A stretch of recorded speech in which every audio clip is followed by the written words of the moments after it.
Now, listen, this is the deepest part of the Bears team. Yeah. We've always talked about the Bears secondary as deep as they are.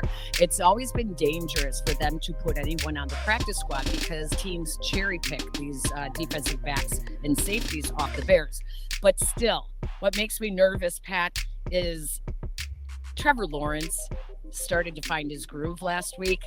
And I worry that this is one of those better get your track shoes because this could be a high scoring game. I don't know. I mean, listen, I think that they're starting to find a little bit of a groove there in Jacksonville. But like I said to start the show, right, they got out of there a little bit late. Maybe, they're used to this London trip, but getting out of there, I mean, almost a day and a half after they're used to taking off.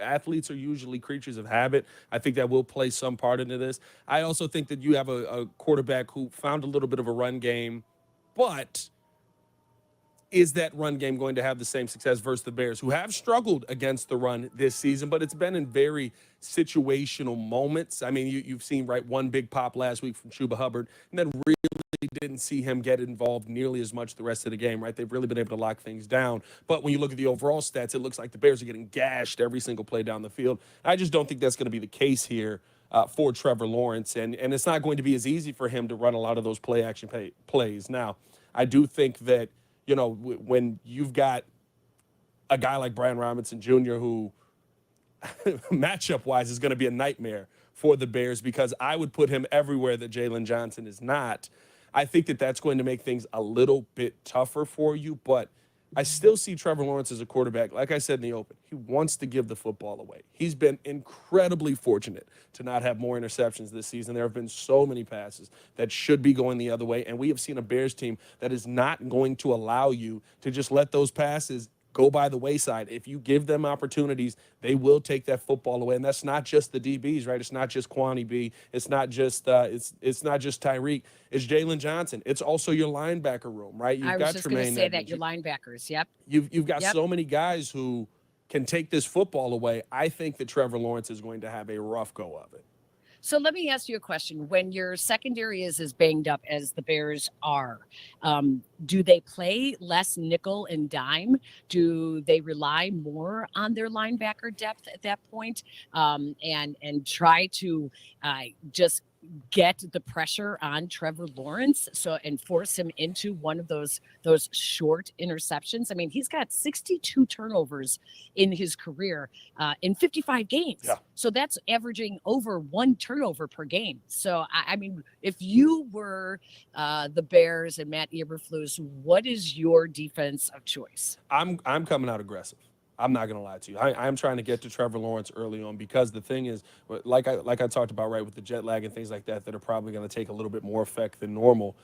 You've got a quarterback that can get rattled, right? That's why you see the interception numbers. If you can get to him early, your best time to get to him where you're going to be your freshest and they're going to be kind of a little bit behind the eight ball is going to be early on in this game. I am pressuring Trevor Lawrence as much as I possibly can early on, trying to get that early turnover because I think that this is a team, right, sitting at 1-4 right now, the Jaguars, that you get to 1-5, guys start to make some business decisions, right? You get down in the game early, you're going to have some guys that are going to go, you know what, this is not really working out. I'm not going hard for another game like this where we come out of this in a bad light, especially we've flown all the way over here. I think that you try to break their spirits early on both fronts, not just defensively, but come out aggressively offensively. This is one of the worst pass defenses in the NFL. Let Caleb Williams air the ball out early. A connection between him and DJ Moore, him and Rome Odunze would be a dream come true early on in this game because I think that that's something that will be able, throughout 4 quarters of football, you will be able to pass the football on this team. And again, if you break that spirit early, it's something you don't have to worry about nearly as much late. I do agree with you that the Bears tend to give up a couple of big plays and then they lock down defensively. But what worries me is they're still giving up on average 120 yards a game rushing. And with Tank Bigsby, you can't do that because if that happens and they shut down the deep passing game for Trevor Lawrence, then they're going to just run the ball down the Bears and they're going to be content doing that.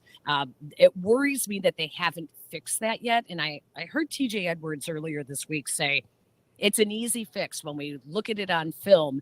It's really about the details. Like the Bears' run defense with that one gap defense, it's mano a mano, Yeah. and it's really about each guy beating the guy in front of them. And they're not doing it all the time. They're not working as a team when they hand a guy off. So I get worried about that, Pat, because they gotta lock down more on stopping the run game. Yeah, no, 100%. You're I think what you see throughout the game, though, is right. The big play from Chuba Hubbard is a good one. You have Chris Williams out there. He holds on to his man way too long. He has to disengage, and he doesn't disengage in time. You see kind of a flail over the middle as Chuba Hubbard's running past him to get out. Right. It was a mistake that happened early on in the game that you go, dang it, you can't do that again, and they don't.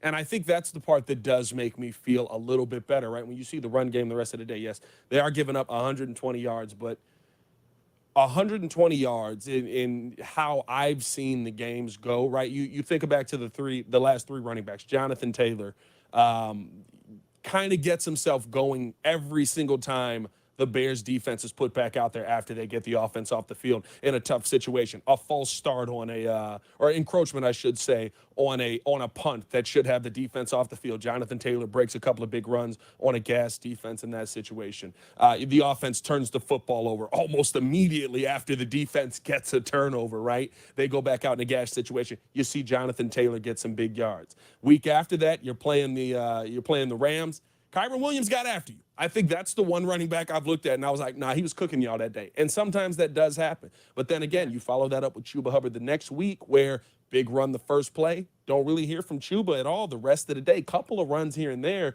but nothing backbreaking. And so I think that there are some storylines that will come out of this game that will be very important to the rest of the season for this team. If we get through this game and we talk about a game where the Jaguars' running game is phenomenal, then I'll be concerned about this running game, because you're seeing more consistently in that situation. All right, you guys are getting gashed too often. You're getting gashed too often as well. And you got to figure out whatever it is, these small tweaks you need to make, you're not executing them. Yeah, it's no coincidence that the rushing numbers are up this year in the NFL 5 weeks in, and the passing numbers are down. And oh, by the way, there's a record number of young quarterbacks that are playing. Yeah. So while these quarterbacks are learning and adjusting, the run game is the way to go, and Bears defense is just going to have to catch up at this point.